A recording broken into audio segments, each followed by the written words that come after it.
The Book of Ecclesiastes, Chapter 1. These are the words of the teacher, King David's son, who ruled in Jerusalem. Everything is meaningless, says the teacher, utterly meaningless. What do people get for all their hard work? Generations come and go, but nothing really changes. The sun rises and sets and hurries around to rise again. The wind blows south and north, here and there, twisting back and forth, getting nowhere.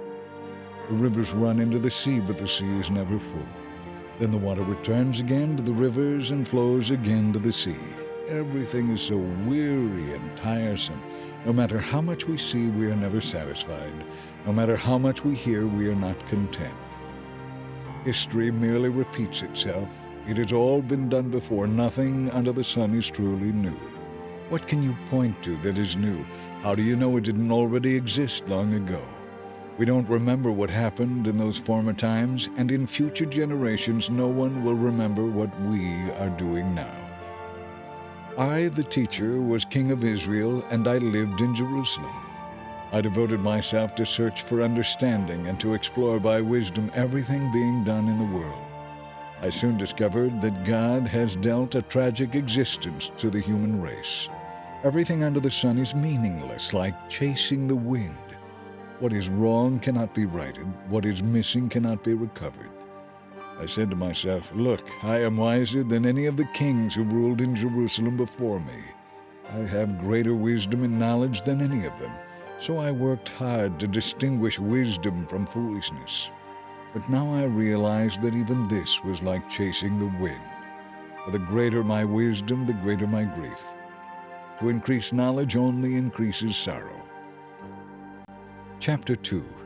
I said to myself, come now, let's give pleasure a try. Let's look for the good things in life. But I found that this too was meaningless. It is silly to be laughing all the time. I said, what good does it do to seek only pleasure? After much thought, I decided to cheer myself with wine. While still seeking wisdom, I clutched at foolishness. In this way, I hope to experience the only happiness most people find during their brief life in this world. I also tried to find meaning by building huge homes for myself and by planting beautiful vineyards. I made gardens and parks, filling them with all kinds of fruit trees. I built reservoirs to collect the water to irrigate my many flourishing groves. I bought slaves, both men and women, and others were born into my household. I also owned great herds and flocks, more than any of the kings who lived in Jerusalem before me.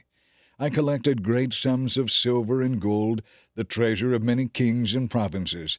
I hired wonderful singers, both men and women, and had many beautiful concubines. I had everything a man could desire.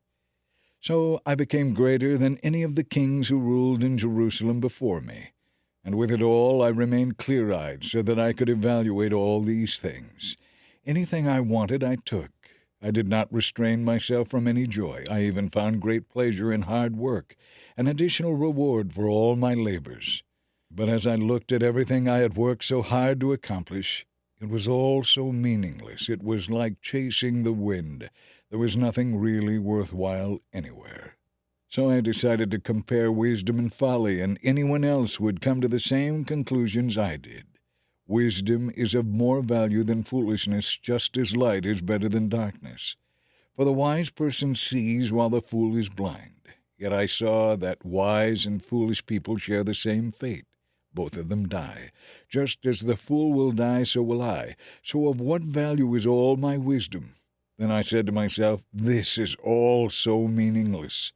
For the wise person and the fool both die, and in the days to come both will be forgotten. So now I hate life because everything done here under the sun is so irrational. Everything is meaningless, like chasing the wind. I am disgusted that I must leave the fruits of my hard work to others, and who can tell whether my successors will be wise or foolish? And yet they will control everything I have gained by my skill and hard work. How meaningless! So I turned in despair from hard work. It was not the answer to my search for satisfaction in this life. For though I do my work with wisdom, knowledge, and skill, I must leave everything I gain to people who haven't worked to earn it. This is not only foolish, but highly unfair. So what do people get for all their hard work? Their days of labor are filled with pain and grief. Even at night they cannot rest. It is all utterly meaningless.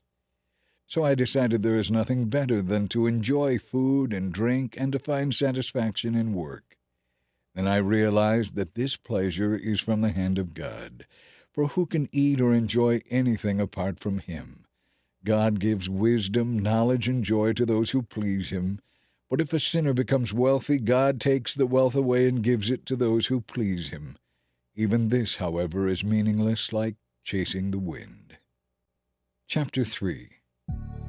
There is a time for everything, a season for every activity under heaven, a time to be born and a time to die, a time to plant and a time to harvest, a time to kill and a time to heal, a time to tear down and a time to rebuild, a time to cry and a time to laugh, a time to grieve and a time to dance, a time to scatter stones and a time to gather stones, a time to embrace and a time to turn away, a time to search and a time to lose, a time to keep and a time to throw away, a time to tear and a time to mend, a time to be quiet and a time to speak up, a time to love and a time to hate, a time for war and a time for peace.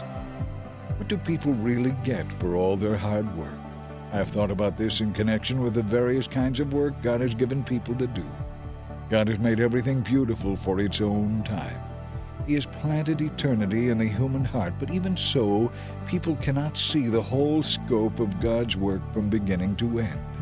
So I concluded that there is nothing better for people than to be happy and to enjoy themselves as long as they can. And people should eat and drink and enjoy the fruits of their labor, for these are gifts from God. And I know that whatever God does is final. Nothing can be added to it or taken from it. God's purpose in this is that people should fear Him. Whatever exists today and whatever will exist in the future has already existed in the past, for God calls each event back in its turn. I also noticed that throughout the world there is evil in the courtroom. Yes, even the courts of law are corrupt. I said to myself, in due season God will judge everyone, both good and bad, for all their deeds. Then I realized that God allows people to continue in their sinful ways so He can test them. That way they can see for themselves that they are no better than animals. For humans and animals both breathe the same air and both die, so people have no real advantage over the animals. How meaningless! Both go to the same place, the dust from which they came and to which they must return. For who can prove that the human spirit goes upward and the spirit of animals goes downward into the earth? So I saw that there is nothing better for people than to be happy in their work. That is why they are here. No one will bring them back from death to enjoy life in the future. Chapter 4. Again I observed all the oppression that takes place in our world. I saw the tears of the oppressed with no one to comfort them. The oppressors have great power, and the victims are helpless. So I concluded that the dead are better off than the living, and most fortunate of all are those who were never born, for they have never seen all the evil that is done in our world. Then I observed that most people are motivated to success by their envy of their neighbors, but this too is meaningless, like chasing the wind. Foolish people refuse to work and almost starve. They feel it is better to be lazy and barely survive than to work hard, especially when in the long run everything is so futile. I observed yet another example of meaninglessness in our world. This is the case of a man who is all alone, without a child or a brother, yet who works hard to gain as much wealth as he can. But then he asks himself, who am I working for? Why am I giving up so much pleasure now? It is all so meaningless and depressing. Two people can accomplish more than twice as much as one. They get a better return for their labor. If one person falls, the other can reach out and help. But people who are alone when they fall are in real trouble, and on a cold night, two under the same blanket can gain warmth from each other. But how can one be warm alone? A person standing alone can be attacked and defeated, but two can stand back to back and conquer. Three are even better, for a triple-braided cord is not easily broken. It is better to be a poor but wise youth than to be an old and foolish king who refuses all advice. Such a youth could come from prison and succeed. He might even become king, though he was born in poverty. Everyone is eager to help such a youth, even to help him take the throne.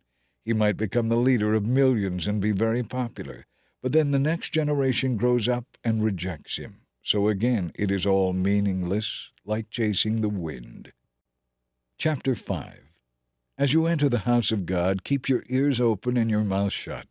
Don't be a fool who doesn't realize that mindless offerings to God are evil. And don't make rash promises to God, for He is in heaven and you are only here on earth. So let your words be few. Just as being too busy gives you nightmares, being a fool makes you a blabbermouth.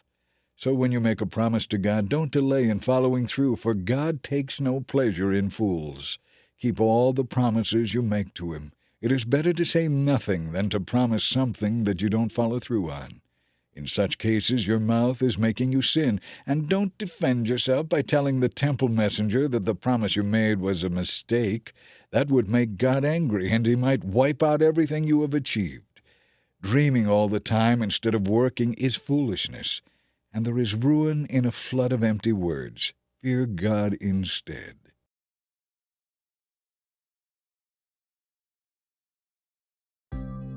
If you see a poor person being oppressed by the powerful and justice being miscarried throughout the land, don't be surprised, for every official is under orders from higher up, and matters of justice only get lost in red tape and bureaucracy. Even the king milks the land for his own profit. Those who love money will never have enough. How absurd to think that wealth brings true happiness. The more you have, the more people come to help you spend it. So what is the advantage of wealth, except perhaps to watch it run through your fingers? People who work hard sleep well, whether they eat little or much. But the rich are always worrying and seldom get a good night's sleep. There is another serious problem I have seen in the world. Riches are sometimes hoarded to the harm of the saver, or they are put into risky investments that turn sour, and everything is lost. In the end, there is nothing left to pass on to one's children. People who live only for wealth come to the end of their lives as naked and empty-handed as on the day they were born. And this, too, is a very serious problem. As people come into this world, so they depart. All their hard work is for nothing. They have been working for the wind, and everything will be swept away. Throughout their lives, they live under a cloud, frustrated, discouraged, and angry. Even so, I have noticed one thing at least that is good. It is good for people to eat well, drink a good glass of wine, and enjoy their work, whatever they do under the sun, for however long God lets them live. And it is a good thing to receive wealth from God and the good health to enjoy it. To enjoy your work and accept your lot in life, that is indeed a gift from God. People who do this rarely look with sorrow on the past, for God has given them reasons for joy. Chapter 6. There is another serious tragedy I have seen in our world. God gives great wealth and honor to some people and gives them everything they could ever want, but then He doesn't give them the health to enjoy it. They die and others get it all. This is meaningless, a sickening tragedy. A man might have 100 children and live to be very old, but if he finds no satisfaction in life and in the end does not even get a decent burial, I say he would have been better off born dead. I realized that his birth would have been meaningless and ended in darkness. He wouldn't even have had a name, and he would never have seen the sun or known of its existence. Yet he would have had more peace than he has in growing up to be an unhappy man. He might live 1,000 years twice over, but not find contentment. And since he must die like everyone else, well, what's the use? All people spend their lives scratching for food, but they never seem to have enough. Considering this, do wise people really have any advantage over fools? Do poor people gain anything by being wise and knowing how to act in front of others? Enjoy what you have rather than desiring what you don't have. Just dreaming about nice things is meaningless. It is like chasing the wind. Everything has already been decided. It was known long ago what each person would be, so there's no use arguing with God about your destiny. The more words you speak, the less they mean, so why overdo it? In the few days of our empty lives, who knows how our days can best be spent, and who can tell what will happen in the future after we are gone? Chapter 7. A good reputation is more valuable than the most expensive perfume. In the same way, the day you die is better than the day you were born. It is better to spend your time at funerals than at festivals, for you are going to die, and you should think about it while there is still time. Sorrow is better than laughter, for sadness has a refining influence on us. A wise person thinks much about death, while the fool thinks only about having a good time now. It is better to be criticized by a wise person than to be praised by a fool. Indeed, a fool's laughter is quickly gone, like thorns crackling in a fire. This also is meaningless. Extortion turns wise people into fools, and bribes corrupt the heart. Finishing is better than starting. Patience is better than pride.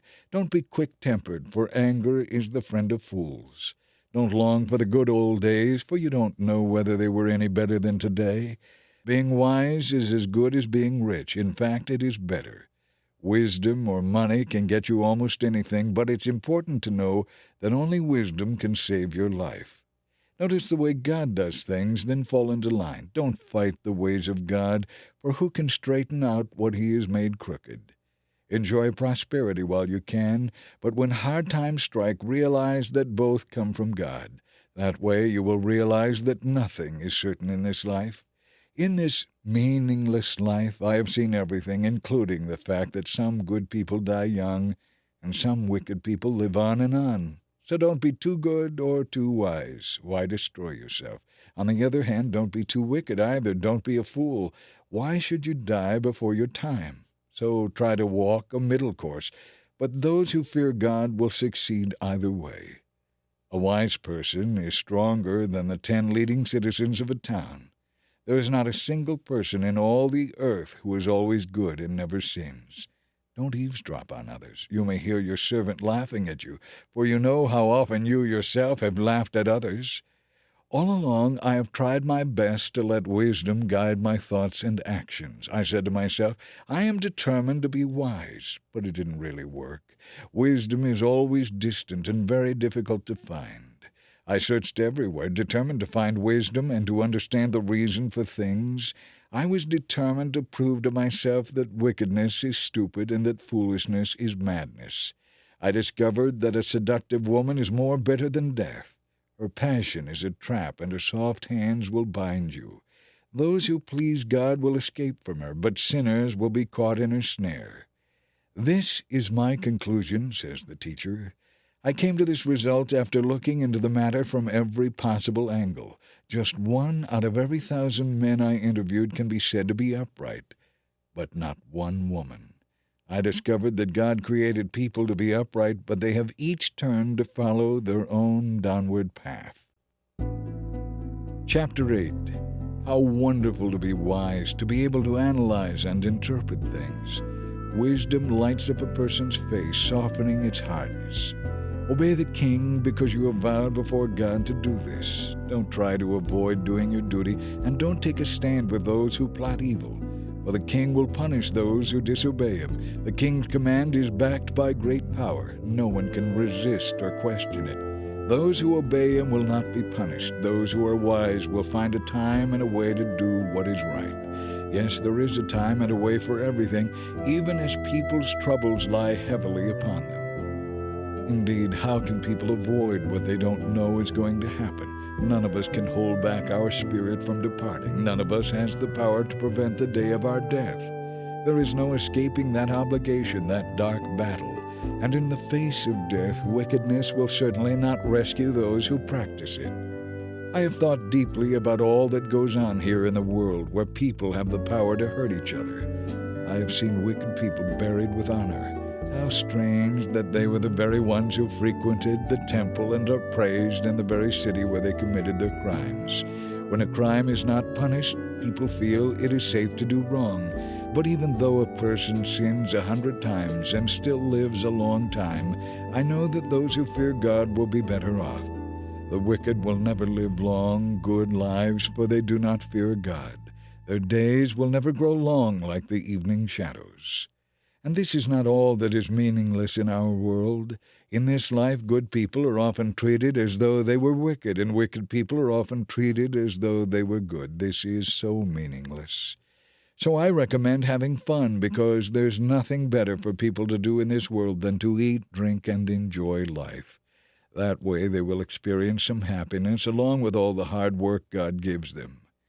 In my search for wisdom, I tried to observe everything that goes on all across the earth. I discovered that there is ceaseless activity day and night. This reminded me that no one can discover everything God has created in our world, no matter how hard they work at it. Not even the wisest people know everything, even if they say they do. Chapter 9. This, too, I carefully explored. Even though the actions of godly and wise people are in God's hands, no one knows whether or not God will show them favor in this life. The same destiny ultimately awaits everyone, whether they are righteous or wicked, good or bad, ceremonially clean or unclean, religious or irreligious.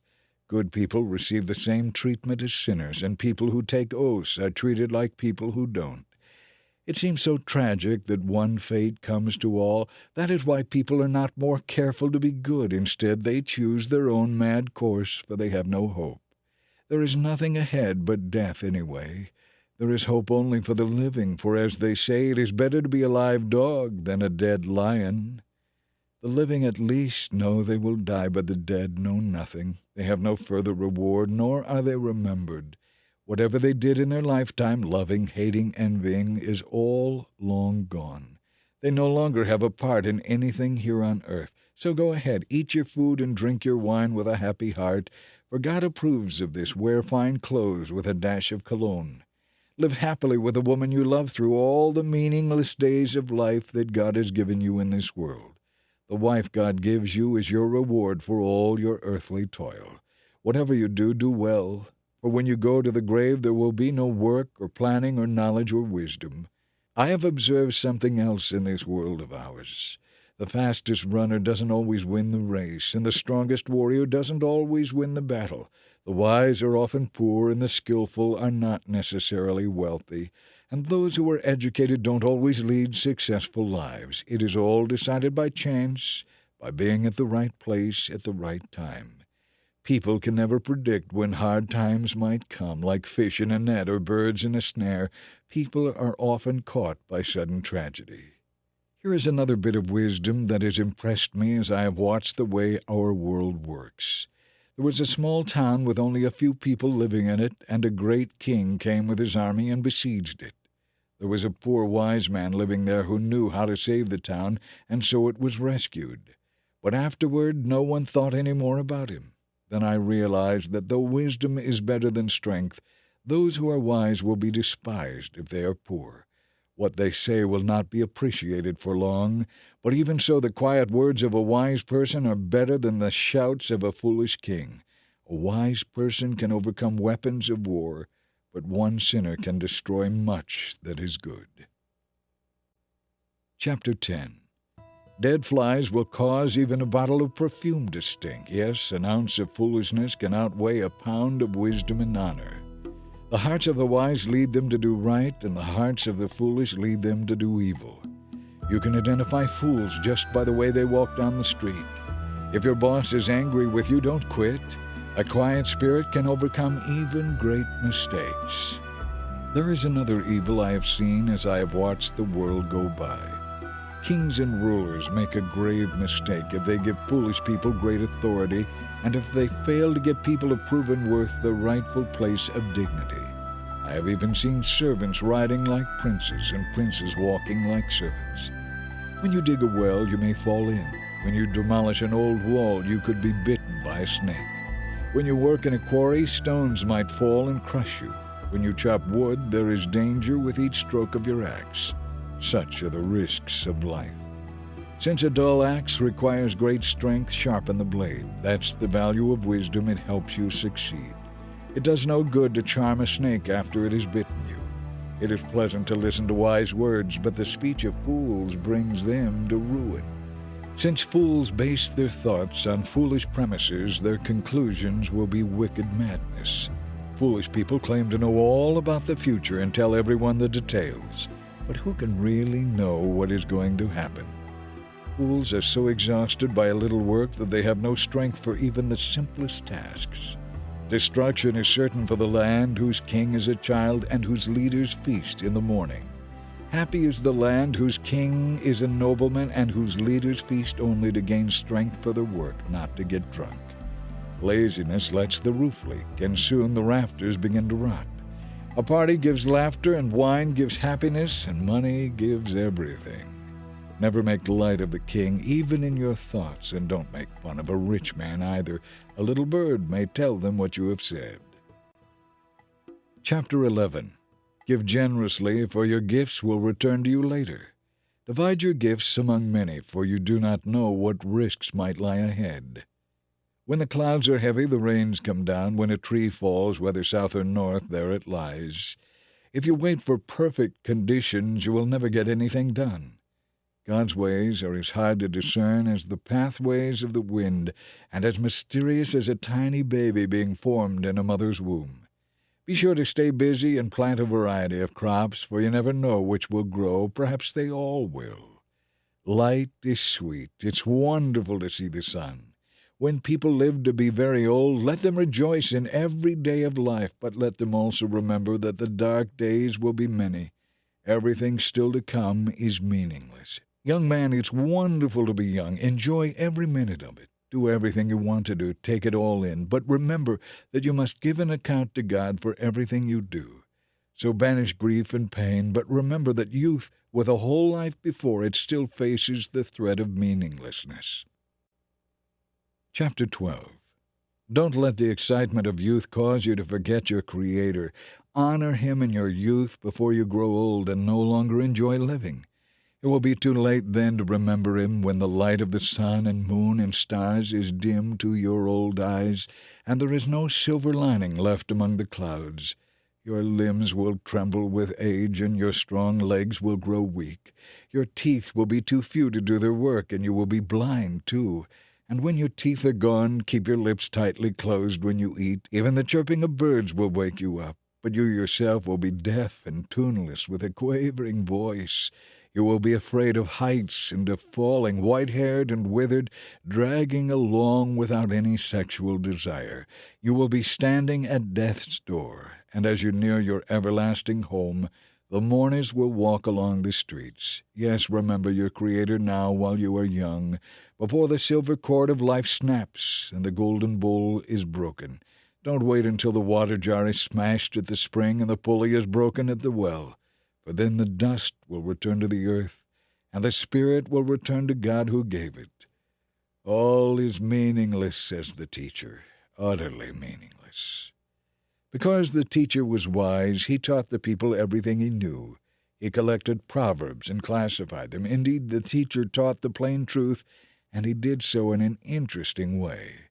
A wise teacher's words spur students to action and emphasize important truths.